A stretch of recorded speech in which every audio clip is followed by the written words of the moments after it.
Boa tarde a todas e a todos. Moitas grazas, Manuel Quintana Martelo, que é o coordinador da sección de Creación e Artes Visuais Contemporáneas da que formo parte. Tamén a que lle quero agradecer, dar as grazas tamén por o seu traballo. Ao final somos un grupo de compañeiras e compañeiros que con moito esforzo tamén tratamos de implicarnos no traballo desta sección e contribuir nesta divulgación da nosa cultura galega e tamén ofrecer espazos de encontro que, como un pouco eu plantexei esta xornada. En primeiro lugar, gustaríame dar as grazas ás persoas que hoxe nos van a acompañar, que son relatores e relatoras de luxo. En primeiro lugar, a María Victoria Carballo Calero, que en breve xa lle direi que suba e presentarei un pouco o seu extenso currículum, pero dunha forma resumida, porque consideramos que é unha das persoas que, se non dicira máis, pero unha das máis coñecedoras desta figura de Julia Minguillón, que non soamente investigou sobre a súa vida e a súa trayectoria artística, senón que traballou a fondo na divulgación da súa figura e na actualización, que é fundamental se pensamos na posta en valor das nosas figuras da arte galega, especialmente das mulleres que foron, sabemos, moi invisibilizadas ao longo da historia e moitas veces aínda siguen séndola. Por suposto, nesa actualización da figura de Julia Minguillón, non podía faltar unha figura fundamental como Encarna Lago, que dende a Rede Museística de Lugo traballan pola difusión desta figura con olladas contemporáneas, por achegar este referente dentro da nosa pintura galega ás novas xeracións e, ademais, utilizando todos os recursos que as obras de Julia Minguillón nos aportaron como estímulo para xerar prácticas artísticas contemporáneas, proxectos expositivos, mais tamén cunha fonda pegada de proxectos educativos. Despois, por facer unha sinerxia ou establecer canles, pontes con outras artes que penso que é fundamental, porque na cultura as liñas e as categorías nunca son ríxidas e sempre tratan de desdibusarse, pois me pareceu moi oportuno e, ademais, moi enriquecedor rematar coa presenza de Migallas Teatro, de Carlos Lluís e María Campos. Tamén lle agradezo a súa participación nesta xornada, que dende as artes escénicas e proxectos educativos e pedagóxicos poñen o peso en dúas cousas fundamentais. Por un lado, a divulgación da lingua galega dende a cultura, é dicir, facer que os máis pequenos, as máis pequenas, utilicen dunha forma natural a nosa lingua, especialmente tamén para coñecer, indagar e seguir aprendendo acerca da nosa cultura, pero tamén para crear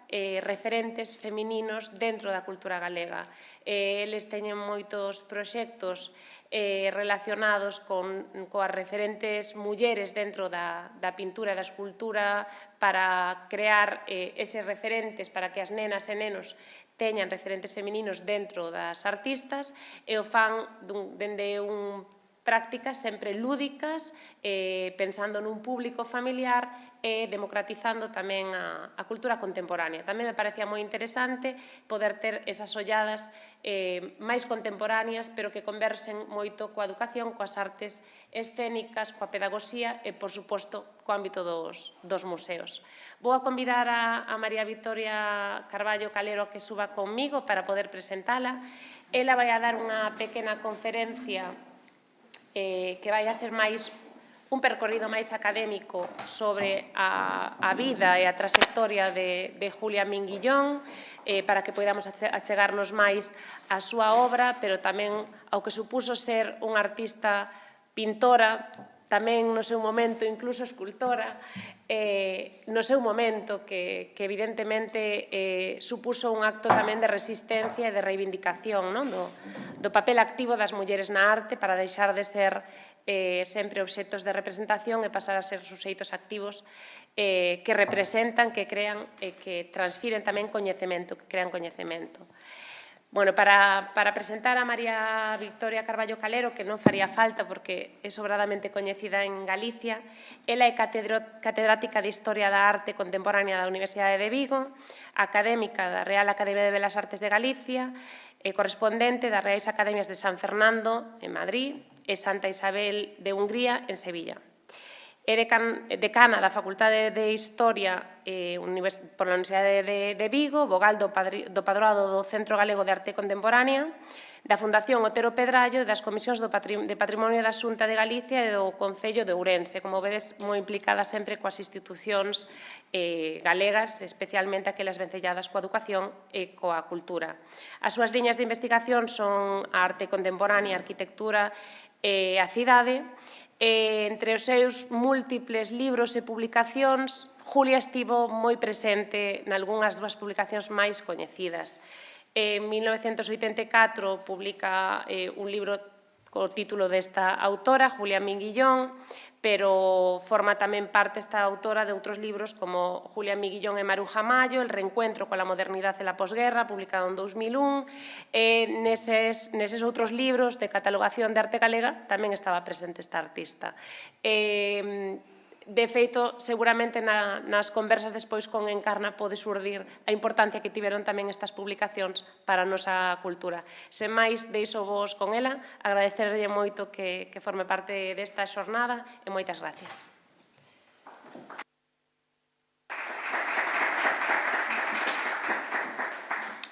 Bueno, boas tardes, gracias pola presentación. Antes de nada, gustaría meter aquí simplemente un recordo a unha persoa moi querida de todos, que é Ana Goi. Ana Goi estaría aquí, sin duda, nesta tal, porque tiña intención de estar. Entón, quería recordarla con moitísimo cariño.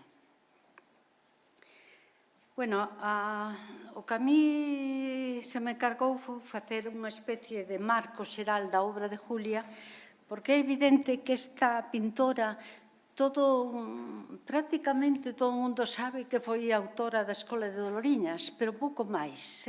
Parece que fixo ese cadro e que logo desapareceu, e non é así. Ela tivo unha traxectoria, morreu relativamente nova, pero o que trato é un pouco de facer un marco xeral para logo poder discutir nos diversos aspectos. Todavía ainda hoxe cumplidos, tiven que cambiar aquí, casi 60 anos da súa morte, o nome de Julia Minguillón continúa unido fundamentalmente a unha das súas obras, que además hoxe traen aquí desde o Museo de Lugo, que é a Escuela de Loriñas. Unha obra premiada na Nacional de Bellas Artes no ano 41, cunha primeira medalla, feito que merece ser destacado, pero que explica, en parte, a afirmación anterior por cuanto á historia das exposicións nacionais de Bellas Artes. Non nos vamos a meter agora con isto. Efectivamente, Julia Minguillón foi a única muller, máis ou menos importante, en aquel momento as exposicións nacionais de Bellas Artes, que obtivo tan preciado galardón. No mes de decembro de 1940, atopábase a pintora en Villanueva de Lorenzana, unha localidade lucense onde pasou a maior parte da súa infancia, recuperándose da pérdida, dun aborto, diríamos hoxe. Trataba de localizar un bargueño para poñer na súa casa, a casa de Lugo. 2 anos antes tiña casado nesta cidade con un poeta e escritor vivariense, Francisco Leal Insua, que a la sazón ocupaba a xefatura da redacción do diario local El Progreso. Nesa percura levouna hasta a Escuela de San Adriano, da que era maestra Dolores Chaves Vizoso, Doloriñas. Lonxe estaba de imaginar ela entón que o que verdadeiramente interesaba ali da escola mesma, aquela humilde escola rural na que se respiraba un ambiente de sinxeleza, de tenrura, bastaba con mirar aquelas caras, aqueles xestos dos nenos. Ela inmediatamente concibe un cuadro e pide a maestra que lle envía os nenos a seu estudio. Pero eses nenos acuden demasiado peinados, demasiado lavados, entón, ela pensa que restarían autenticidade ao que tiña visto na Escola de San Adriano e trasládase a pintar ali. O 17 de novembro de 1941, Julia se encuentra en Madrid para asistir a la inauguración da Exposición Nacional de Bellas Artes. Ademais da Escola de Oloriñas, leva outro cuadro moi querido por ela porque nel posaba a súa irmá, a súa modelo preferida, que é a súa irmá Carmen.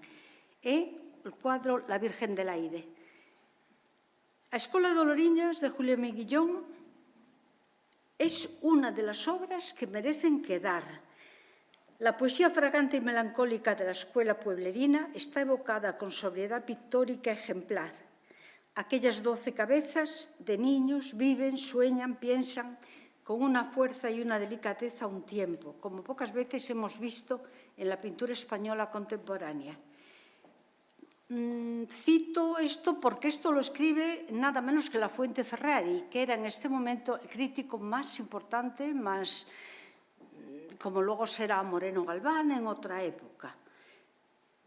Esto lo escribe en Vértice, Madrid, en un extraordinario del año 41-42. Otra cita importante de Díaz Jácome, que está publicada en El Pensamiento Navarro, en Pamplona, en aquel mismo año, dice: después el bullicio deletreante apagará un suspiro amoroso de Doloriñas, mientras por la ventana, esto es importante, abierta del fondo, penetra el gozo de un cantar. Efectivamente, Julia va a hacer unha composición casi sempre cunha fiestra aberta ou unha hornacina, que é o que se está a referir Díaz Jácome. La Escuela de Oloriñas obtuvo una crítica enteramente favorable, lo que no es de extrañar, pues como decía muy bien Díaz Jácome, reunía condiciones para gustar a Capuletos e a Montescos.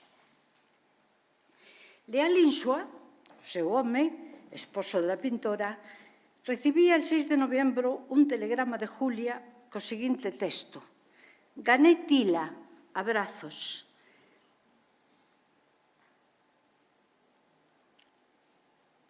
La nova casa do matrimonio, situada no edificio número 17 da Plaza de Santo Domingo, ali moi perto do museo, en Lugo, daba por su parte posterior a la perrera municipal e la pintora tiña feito prometer ao seu home que no caso de que conseguise algunha medalla le dejaría subir un perro a su casa.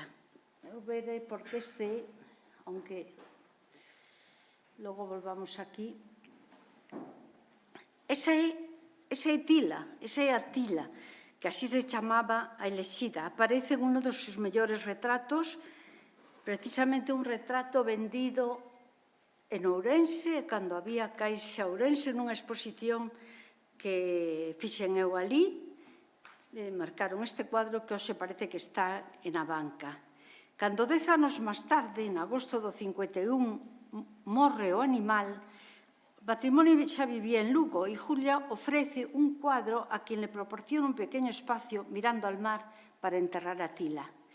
Non deixa de ser unha anécdota, pero resulta significativo e reveladora da psicoloxía da artista.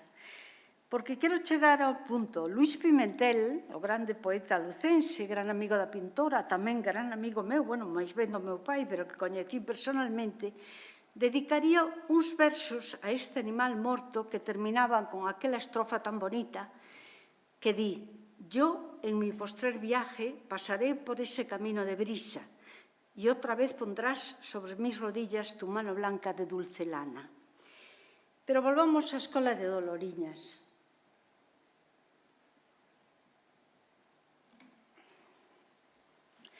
Este cuadro permaneció poco tiempo en España. Fue seleccionado para tomar parte en una exposición de Berlín do ano 42 en los salones de la Academia de Arte no antigo Palacio de Kronprinz. De ali pasou a 23 Bienal de Arte de Venecia en agosto do mesmo ano E tanto a crítica alemana como a italiana foron unánimes en destacar a calidade da composición. Entre los jóvenes, algunos de ellos muy jóvenes, Julia Minguillón expone una composición de altura, La Escuela de Oloriñas, en la que al reproducir una escena escolar llena de vida, pone de relieve su capacidad de penetración psicológica juntamente con una notable capacidad técnica. Escribía esto Alvise Zorzi en Tempo, Milán, en el año 42. O cadro tamén estivo presente nas exposición de arte español contemporáneo, celebrada en el 47-48 en Lisboa, Buenos Aires, en Río de Janeiro, e tras varios anos de permanencia no Museo de Arte Moderno de Madrid, na actualidade, como todos saben, se encuentra no Museo Provincial de Bellas Artes de Lugo, donde pódese admirar o conxunto con outros cadros importantes. Estilísticamente, Julia Minguillón, simplemente unha sinopsis rápida, porque supoño que logo falaremos desto, en ningún momento se considera tributaria de ningunha tendencia establecida, o que non implica en absoluto o seu retorno a usos académicos. Rexeita calquera arte de fórmulas ou de puro oficio e resulta evidente que devolve ao home os sentimentos un lugar importante. Manifesta o gusto polo color, a vez que ambiciona, no cabe duda, a composición. En este último aspecto, reconsidera a lección do cubismo como unha disciplina intelectual. Todos ven aí a clásica composición en aspa, deixando o triángulo no medio, e un eixo central que está marcado por ese alumno de maior idade.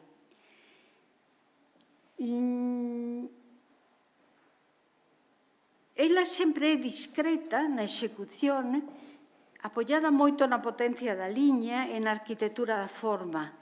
Podríamos hablar de realismo. Se un periodista me preguntaba, dixe, bueno, isto habría que matizarlo. Na Escola de Doloriñas, a pintora rebasa, por así decirlo, o estricto naturalismo para acercarse a ese embelexo poético, porque o ascetismo na execución do cuadro destaca esa realidade, ese encanto suxeridos por un ambiente que ela topou naquela sencilla escola rural. Non existe dúbida que a pintora opta abiertamente, neste caso, por esa estética da felicidade e rexeita fora calquer sentimento de angustia, de soledad, que xa era moi frecuente en outros pintores da mesma época e tamén pertencentes ao realismo.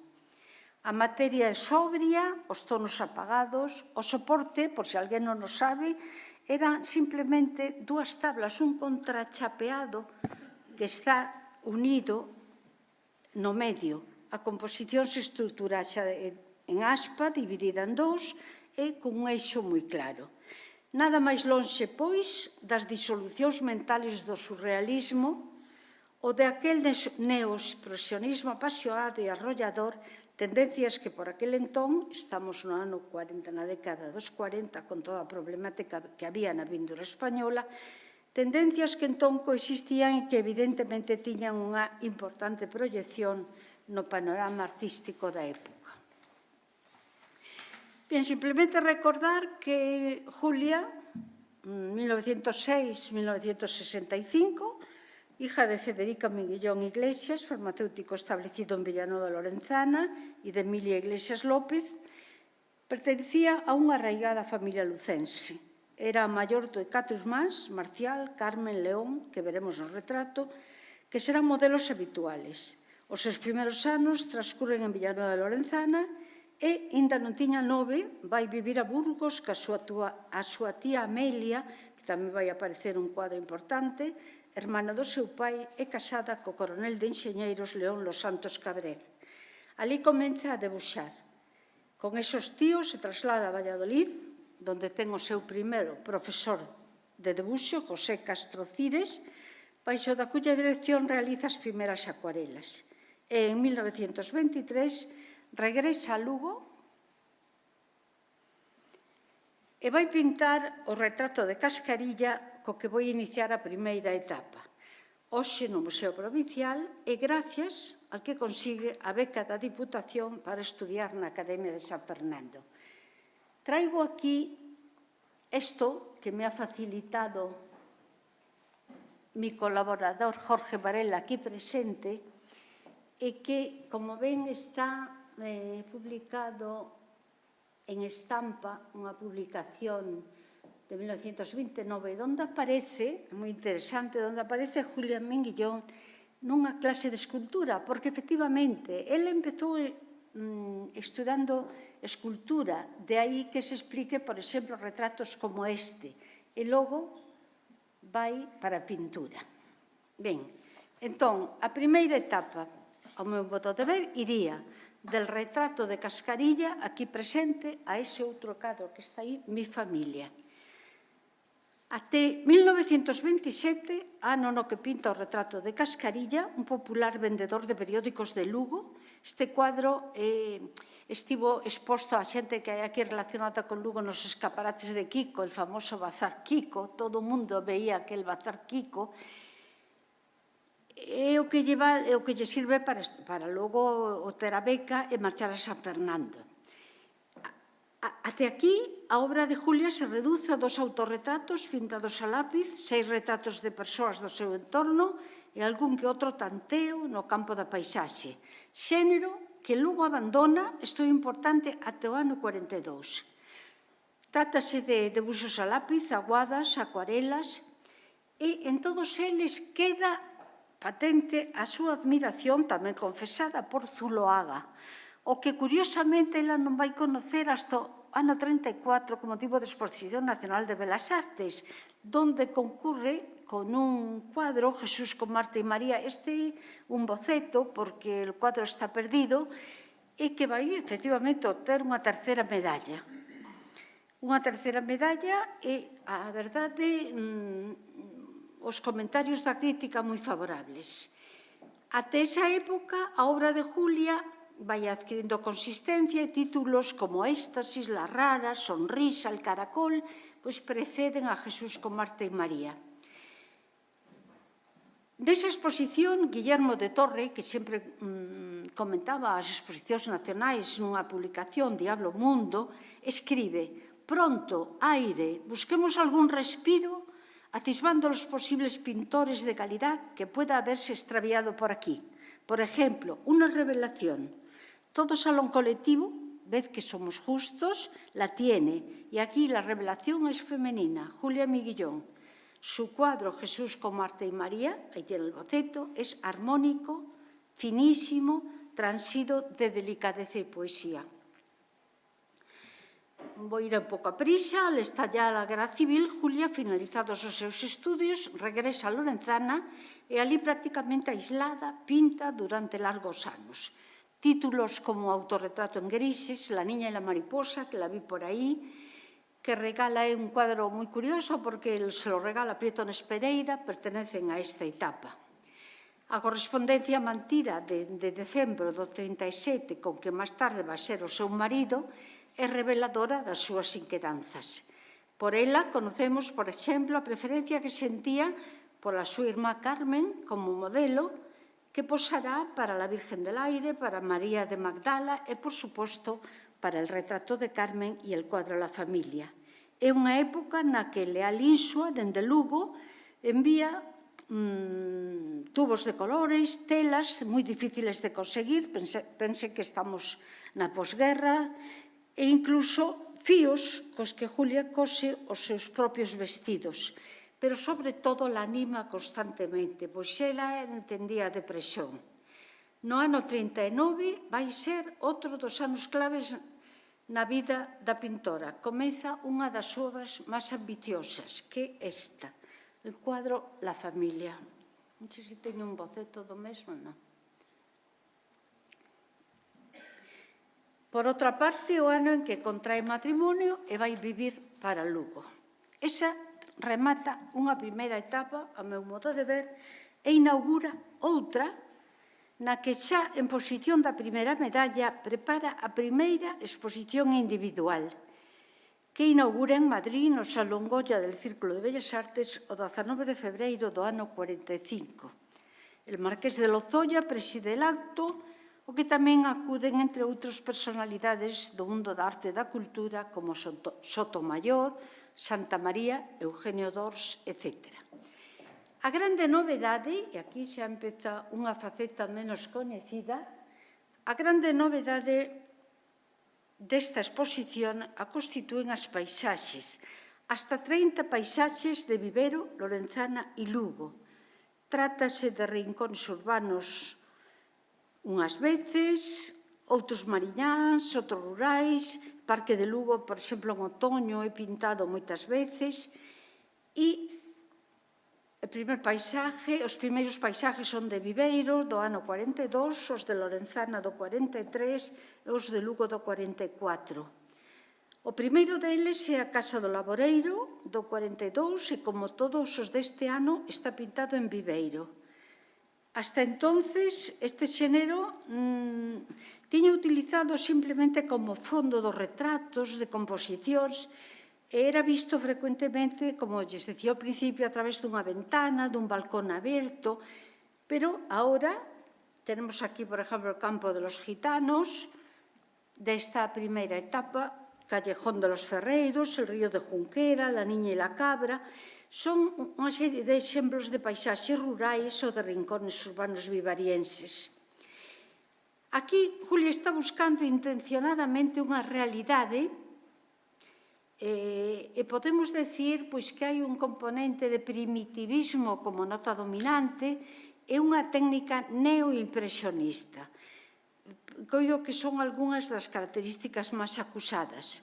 Aspectos típicos del campo, da urbe vivariense, rúas estreitas, tortuosas, tellados de pizarra, abrillantados pola choiva reciente, etc. Os máis coñecidos son estos, son os de Lugo do ano 43. Aparecen tamén paisaxes de Lorenzana, que supoñen un avance notable con respecto aos anteriores, nos que deixa entrever unha progresiva consolidación da pintora neste xénero. Nestes paisaxes cabe destacar sempre o afortunado equilibrio de masas, non alternan moito os claros, os oscuros, ao lado dunha construción moi xeométrica, moi neocubista, se se quere, e nos que destacan as vacas, surcos, el caserío, brétema. Este é un dos máis coñecidos, que é o Cantón de Lugo na parte de abaixo, o famoso Hotel Comercio tan popular e tan cheo de historia como pode ser o Hotel Roma en Ourense, etc. Xa en 1944, os paisaxes vanse complicando, ela vive en Lugo, e para pintar emplea con frecuencia toques moi grosos de espátula e se sitúa casi sin excepción nun punto de vista elevado, moitas veces na muralla, pero o espacio do cuadro nunca retrocede. Os edificios situados en primer término se agrupan próximos ao espectador e se presentan como cubos simplificados, iluminando moito os planos laterais. Os tonos verdes aparecen sumamente atenuados, son unha das características da súa pintura, a base de grises, e as estruturas aparecen moi cuidadas. Os logros no aspecto ambiental chaman poderosamente a atención. Entre estes paisaxes, la Alameda Mojada, Estanque del Parque, Otoño en el Parque, La Presa, Palleiros, Primavera en el Patio, Sol de Mañana, etc. Antes falábamos con Encarna deste cuadro. No ano 1900 pasamos a outra etapa distinta. No ano 45, a parte da súa primeira exposición individual, vai participar en destacadas mostras colectivas en Madrid. E no que respecta a Galicia, tamén nunha de artistas galegos laureados con primeira medalla, que tivo lugar na Coruña no mes de maio, organizada pola Asociación de Artistas da cidade. Ao ano seguinte, o profesor Lafuente Ferrari, que destaco é o crítico máis serio, máis riguroso, nunha época en que non podía haber unha crítica independente, ven a Lugo con motivo dunha exposición colectiva de pintores lucenses e pronuncia unha conferencia titulada Jesús Corredoira e Julio Minguillón. dos artistas representativos de dos generaciones de pintores. Además de Julia, con el cuadro Mi familia, outros pintores que figuraron nesa mostra foron Suárez Couto, Fierros, etc. No ano 1948, eu penso que é ainda máis fermoso o apunte que o quadro definitivo, con ese cuadro, Juventud, Julia consigue o primeiro Gran Premio del Círculo de Bellas Artes. Cando eu estaba a facer a tese de doutoramento, este cuadro estaba no Círculo de Bellas Artes, fatal de iluminación, e non se veía, entrabas no círculo e a esquerda ocupaba todo o lienzo de enfrente. Este primer Gran Premio del Círculo de Bellas Artes, quero decir, era o que tiña unha mellor dotación económica en España. En el, 11 mulleres, 11 jóvenes graciosas y frágiles actitudes, compuestas con toda perfección, a unha especie de escala musical, están aí nun río que o río Rato se identifica en Lugo. A composición encuadrada no que podemos chamar realismo poético e a tradicional en aspa, por el cruce de diagonales, desarrollada con anterioridade xa na Escola de Doloriñas. E, en cierto modo, Julia devuelve ao home, a muller neste caso, o seu valor permanente ao lado da naturaleza e establece unha realidade, a súa realidade, con a ayuda da luz. Gracias aos seus efectos, subraya a acción, ahonda nas perspectivas e anima os rostros deixando traslucir as almas. Xa digo, este é o boceto. No jurado, no xuri, por unanimidade, fallou a favor de Juventud, a pesar da participación nese ano no concurso de artistas tan prestigiosos como Francisco Lozano, Ceferino Olivé, Ortega Muñoz ou Joaquín Vaquero. E imos, este é o cuadro xa, digamos, rematado, e imos con outra faceta, e pasamos xa á década dos 50. Ela vai morrer nos 60, na década dos 60. A exposición na Sala Velázquez de Vigo, en Madrid, no ano 51, e na Sala Toixón de Madrid, no 54, consagran a Julia como pintora de retratos. Esta é unha faceta complicada de explicar. Concha Castroviejo, por exemplo, en La Noche, entrevistaba al artista reabriendo aquela bella polémica de se el retrato coacciona ou non al autor.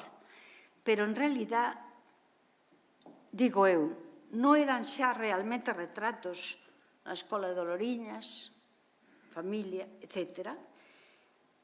Este, penso que é un dos primeiros, o de Lolita Fernández, que aparece aquí con Marianela e Mariloli, que están por Lugo, persoas moi conocidas. Nese mesmo senso, hai outro moi bonito dunha filla de Álvaro Gil, o seu grande protector, sabe, no Museo de Lugo, que é el de Churra Gil, que está ali na especie de pazo da súa casa. Pero hai outros de xente de Lugo, Olimpia Portela, Josefa Gil, Ricardo López Pardo, magnífico retrato, pasando por, xa sei que este vai gustar moito máis, ademais este ano hai que telo presente, Francisco Fernández del Riego, grande amigo de Julia, grande protector de Julia.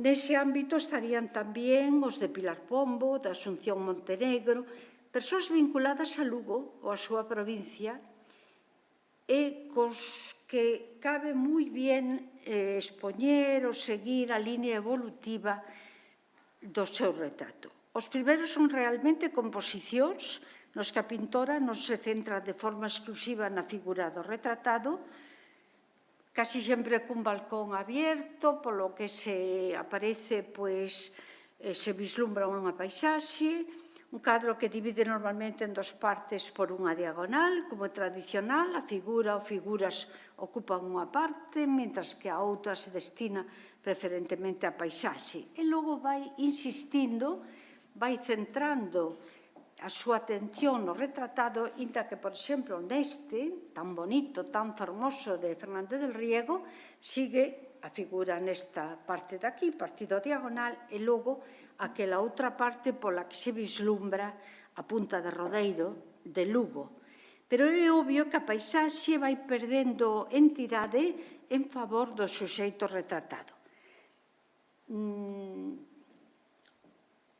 Outro, non sei se é coñecido de vostedes, é o de Elena Tormo de García Sabel, tamén moi amigos eles de Julia, moi protectores de Jubia, e aquí xa se ve un fondo ambiental, xa non hai paisaxe por trás, sino que está máis centrado na figura. Podíamos falar tamén de Pilar Pombo, no que un espello devolve a imaxe sustituindo o elemento tradicional da fiestra ou del balcón.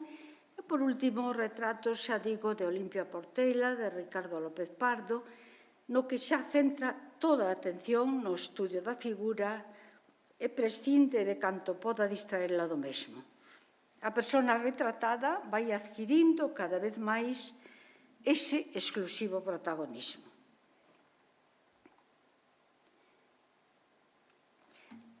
Pongo este cuadro por el medio, un pouco interrumpindo, porque, al referirnos á exposición de la Sala Toisón, non debemos esquecer, por lo que supoñen de novedade, as 10 paisaxes urbanas de París que ela pinta entre os anos 52 e 53 durante a súa estancia na capital francesa. Vamos a ver, eu penso que cando ela obtén o premio ali con el cuadro Juventud, dáse de conta de que aquelo non ten a forza da súa pintura dos primeiros tempos. Entón, hai unha serie de documentos no que ela está, teño que viaxar, teño que irme, entón vai a París, que era o que tiña máis a mano, e pinta unha serie de paisaxes nos anos 52 e 53, e tienen aí, por exemplo, un do Parque Monceau, hai outro Otoño en París, hai Le Guardian Neuf, que son títulos de algunos cuadros expuestos nos que utiliza unha gama de colores un pouco distinta, máis brillante, máis luminosa, está aí facendo ensaios e frecuenta a técnica do empaste, o que indudablemente dentro da súa obra paisaxística habría nuevas perspectivas. De París, ela vai a América. Nos anos seguintes prepara unha obra que pensa levar a América. Pinta moito, pero non expón porque quere xuntar obra. E no catálogo desa exposición que vai a América figura no programa este retrato, el retrato de Dolores Jordi, que é a súa veciña cando xa vive en Lugo. Leva bodegones, leva paisaxes urbanos, leva algúns cuadros de flores, pero todo iso queda ao outro lado del Atlántico. Eu na miña tese teño en blanco e negro, así en moi pequeniños, en moi pouca calidade, toda esa obra que vai no catálogo. A mostra, que sería a última exposición individual, ten lugar en Guatemala en decembro de 1958. O éxito foi absoluto e a obra de encargo vai ocupar prácticamente toda a súa actividade durante os 16 meses que pertenece en terras americanas. Ali queda todo. A seu regreso participa con ese retrato de Elena Tormo de García Sabel e de Eugenia Arbones na exposición de pintoras galegas organizada en abril do ano 60 na Asociación de Artistas da Coruña con motivo das súas bodas de plata. Outras pintoras representativas na mostra, que ten lugar no Palacio Municipal de María Pita, son Carmen Rodríguez de Lejísima, Maruja Mayo, María Corredoira e María Antonia Dans. 2 meses despois, en Lugo, outro personaxe moi interesante, Celestino Fernández de la Vega, tamén moi amigo do meu pai, pero que coñecí perfectamente, xunto co irmán de Álvaro Gil e con Ángel Fole, pretenden ofrecer unha visión panorámica da pintura galega das últimas décadas e logran reunir máis dun centenar de obras para a primeira mostra antolóxica da pintura galega celebrada no Círculo de Belas Artes de Lugo. Nela participa Julia Miguillón, ao lado de Corredoira, Sotomayor, Castelao, Colmeiro, Laxeiro, Maside, Pesqueira, Prego e Seoane, entre outros. No mes de agosto do mesmo ano, volve estar presente en Vigo, no Pazo Municipal de Castrelos, con ocasión dunha exposición regional de arte galego. E chegamos xa á década da súa morte. A última etapa sería 1961-1965. Este é un retrato fermosísimo desa etapa de Vigo, el de Clementina Buschmann, era un dos retratos que ela máis gustaba, e aquí aparece outro desos retratos, desos paisaxes de París, outoño da esa época. Cando en setembro do ano 61, Francisco Leal Insua, seu marido, é nomeado director do Mundo Hispánico, matrimonio ten que marchar a Madrid. Eu estive na súa casa infinidade de veces, xa morta ela. Entón, hai unha interesante serie de paisaxes do madrileño Parque del Retiro, moi sesanianos, pero cheos de modernidade. É un conxunto de apuntes tamén moi sorprendente, que vou explicar un pouco. Casi todos bocetos, simples apuntos, que constituen o máis interesante da obra, polo menos o meu modo de ver nesta etapa. Aunque tamén, por suposto, o artista ten que vivir, entón sigue facendo retratos, por exemplo, de Pedro Sango e Ros de Olano, Marqués de Guadalgelú, el de María Elena Pérez Lurbe, etc. E no verano de 1963, isto pode sorprender un pouco, non fai moito, trouxeron a mí un cuadro, a ver se era dela, non era dela, nesta historia que hai agora de falsificacións, porque no verano de 1963, apenada pola morte do seu pai, e xa ela, coa salud moi quebrantada, vai a Nuévalos, unha localidade de Zaragoza próxima ao monasterio de Piedra, e ali pinta uns paisaxes urbanos, en realidade apuntes sobre tabla. Ela pintaba moito sobre tabla, cunha pincelada moi solta, moi decidida, que hace moi interesante esta serie, por demais un tanto exótica, si la comparamos con el resto da súa obra. Cuadros como El Trasquilador, La Cantera, El Juego de las Niñas, son títulos que constituyen unha revelación na exposición póstuma que eu vin, celebrada na Galería Chrysler de Madrid, en diciembre de 1968. Ben, toca a su fin, convocada Nacional de Bellas Artes do ano 64, Julia opta a la medalla de honor con un cuadro, Agonía, unha crucifixión que supone o final dunha traxectoria vital iniciada con Jesús, con Marta e María, dos cuadros de temática similar. Unha agonía extraña e extraordinaria, con 4 figuras en torno a un Cristo sin barba que algo tiene de San Sebastián. Esto escribía González Ruano en el año 64 en ABC. El lienzo, de grandes proporcións, é moderno e non rechaza la devoción que pueda suscitar, permitindo que volvamos a tener esperanzas en un renacimiento de la pintura religiosa. Seguía escribiendo González Ruano. Pois ben, a pesar da categoría recoñecida de los concursantes, que nesta ocasión, saben, non se podía presentar a unha medalla deste tipo se non tiñas con anterioridade unha primeira medalla. E nesta ocasión, con Julia, pois pretendían este galardón Luis Montané, Francisco Núñez Losada, Gregorio Prieto, Enrique Segura, Francisco Soria Edo, Gregorio Toledo.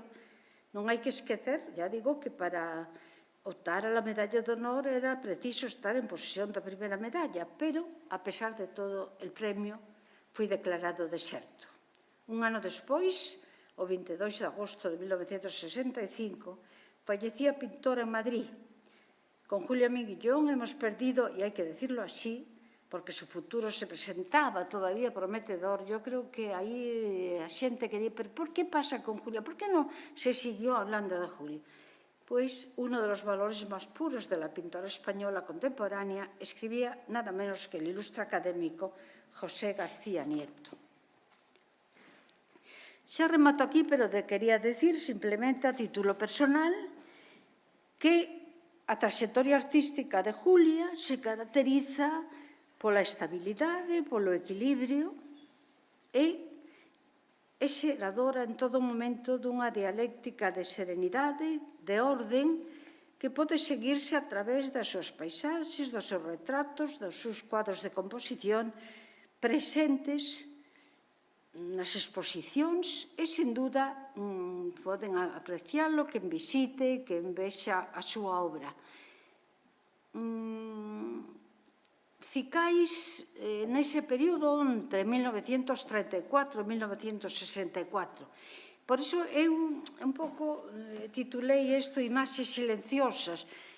Fai anos tive que dar a lección de inauguración na Universidade de Vigo e era ruído e silencio, un pouco contrapoñendo a obra que sempre que se fala de Julia, se dice, pero por que Maruja Mallo tal? E Julia, que... Pois iso é un pouco así. Aos casi máis de 50 anos da súa morte, unha sala dedicada no Museo Provincial de Lugo e a publicación da miña tese, pouco máis, unido ás exposicións que citei, máis esa da Galería Cresia de Madrid, que en diciembre do 68 foi unha verdadeira revolución, fíxose moi pouco máis. Unha é Caixa Ourense no 87, pero é evidente que Julia merece unha proxección a nivel institucional que ao menos hasta agora non ten. Porque o certo é que, ademais de galega de nacimento, de corazón, a súa obra, en gran parte relacionada con Galicia, en definitiva, non ten deixado de medrar, de prestixiar a súa terra, e a Escola de Dolariñas é paradigmática neste sentido. Nada máis.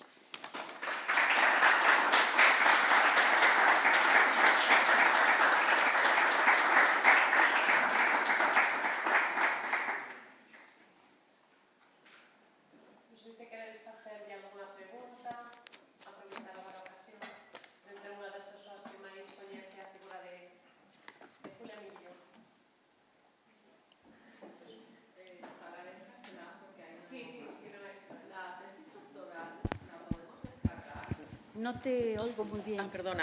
Tu tesis doctoral, perdona, ¿Cómo? la tesis doctoral que has hecho sobre esta magnífica pintora que desconocía absolutamente, ¿se puede descargar? Bueno, mira, o mesmo día que leín eu a tese de doutoramento en Santiago, pois este personaxe, Álvaro Gil, dixo, xa corre da miña conta a publicación. Foi publicada pola Fundación Barrié, iniciando, ademais, unha colección de artistas contemporáneos. Pero traía Encarna, mira como está o libro, porque está totalmente esgotada. Entón, é moi difícil encontrar, pero a tesis está publicada. Está agotado. Non sei se Pues que ahora lo por Amazon, reciten o outra vez. mellor por Amazon ou cousas desas, pois xa topa algún exemplar, non sei. Se casa en alguna biblioteca, non? Sí, supoño. Claro. Eu penso que sí, Claro. Sí. Pues Claro gracias, que sí. me ha encantado. O que temos é que adicar un ano das artes a Julia Miguillón e empezar a analizar porque realmente merece a pena. Bueno, máis que unha pregunta é un comentario, Vitoria, se me permites. Bueno, primeiro de todo, felicitar tanto a organizadora Paula Cabaleiro como a ponente desta primeira parte da xornada. E fíxate que no Museo de Lugo estamos a traballar a cotío como ben demostrará Encarna, coa obra de Xulia Minguellón, pero agora mesmo vendo, por exemplo, Agonía, que é un cadro dunhas dimensións extraordinarias e apabullante de por sí, que necesita certa perspectiva para poder apreciálo realmente en toda a súa calidade técnica e pictórica. Vendo aí, non sei que opinas tú, pero vendo agora mismo desde aquí, con esa languidez do Cristo crucificado, ese misticismo tamén e, sobre todo, ese fondo turbulento e que estaba vendo o Greco, tal cual, estaba vendo agora mesmo e desde unha perspectiva distinta, claro. Sempre tivo unha grande preferencia polo mundo gitano. Hai cuadros La Siesta, los carros de los gitanos. Ela quedou realmente, a mí me contaba o seu home, que levou un discurso enorme cando esta obra non foi realmente recoñecida. Ademais, era pouco antes de morrer. Pero sí, porque que tiña traballado moitísimo na figura dese Cristo e tal. Tamén lle gusta, temos aí, por exemplo, todo ese tratamento das mans, fixade como están todas as mans tamén dun estilo moi do greco, a verdade que sí. Bueno, parabéns, Victoria, pola ponencia.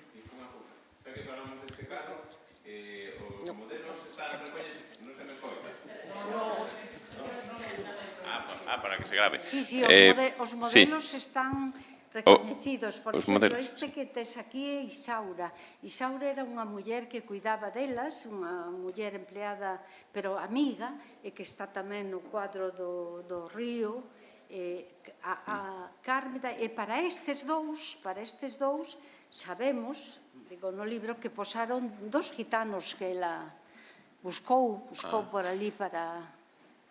E hai alguén da súa familia ou non? Bueno, esta prácticamente da súa familia, Isaura. Esa cabeza, esa pose da cabeza vista así, é unha das sinais de referencia dela. Moi ben, gracias. O quadro está aí na familia tamén. Bueno, Victoria, boa tarde. A parte de darche os parabéns, eu teño que recoñecer... Quen está falando? A ver.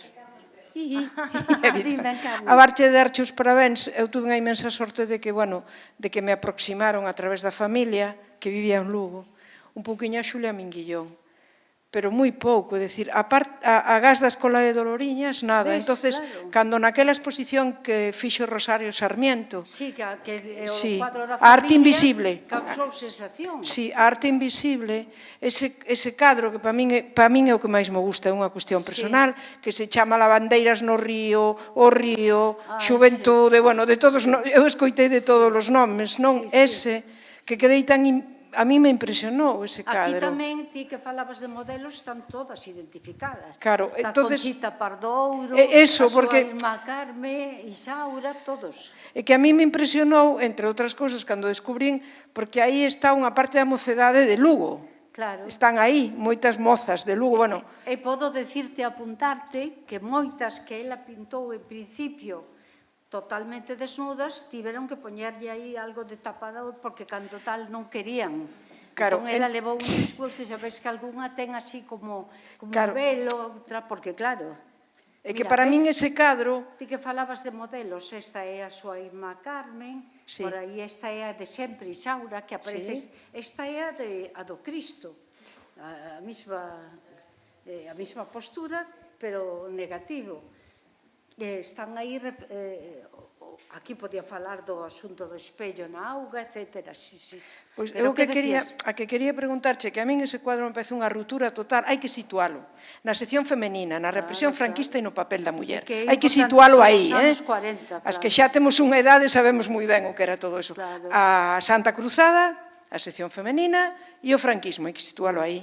E é unha obra de Xulia Minguillón de unha valentía, dunha beleza, aparte dunha valentía inmensa. Eu o que quería, e polo tanto, cando estaba no Círculo de Bellas Artes tampouco non o ensinaban, porque eu iba aos bailes do Círculo, e non o ensinaban ese cuadro. Entón, eu o que quería saber é, onde está agora ese cuadro? Este cuadro? Sí.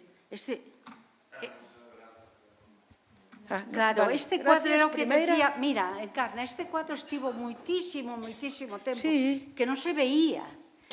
No Gran Círculo de Madrid, no edificio de Palacios. No Círculo de Belas Artes de Madrid estaba, sí. Primeiro entrabas no mismo salón, ademais un cuadro moi grande, e logo pasou a Bellas Artes da Coruña. Pois eso, e a mí me dá impresión que eu, cando estaban con eso, dixemos, non, pero debe ir a Lugo, porque así completaba tal, pero xa sabes que as políticas... E é unha pregunta que te quería facer, e ademais eu creo que non la debemos facer así, porque senón se quitamos os velos nunca decimos a verdad, é por que Xulia Minguillón segue a ser tan pouco estudiada e descoñecida na Galiza. Si ten moito que ver ca súa trayectoria, ca súa historia familiar, que todo o mundo coñecemos, non? Non, e se colles, pois a carreira dela foi tal, pero eu penso que... Bueno, o famoso cuadro aquel de bordadoras de flechas que de Meirás causoulle moitos problemas, o seu marido tamén era moi de tal, E ela, que estaba un pouco a marxe e tal, pero, pois, é o que... Claro, mira que lista a outra, Maruja Mallo. Maruja Mallo aí conectou con Ortega, explotou o máximo de Dalí, o de Lorca, que tampouco é tanto como se tal, toda a cousa de Alberti e subiu como a espuma. Ela quedou aquí. Pero para mí a cousa máis importante é que ela morre no ano 65. É cando España empieza a pintura dos 60, empieza a despegar, empieza tal. Ela non tivo tempo.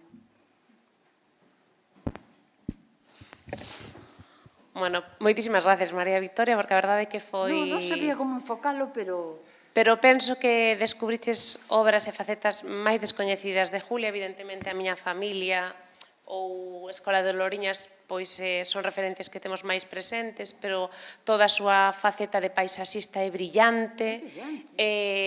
Os retratos, evidentemente, hai algúns máis coñecidos que outros, pero hai moitos retratos nos que, bueno, Julia manda mensaxes de un carácter máis social, a súa cercanía co pobo xitano, a dignificación de moitas persoas e despois o tratamento, evidentemente, neste caso das mulleres xa foi tamén claro, non? Igual foi unha pintora máis incómoda do que a sociedade estaba preparada para aceptala, non?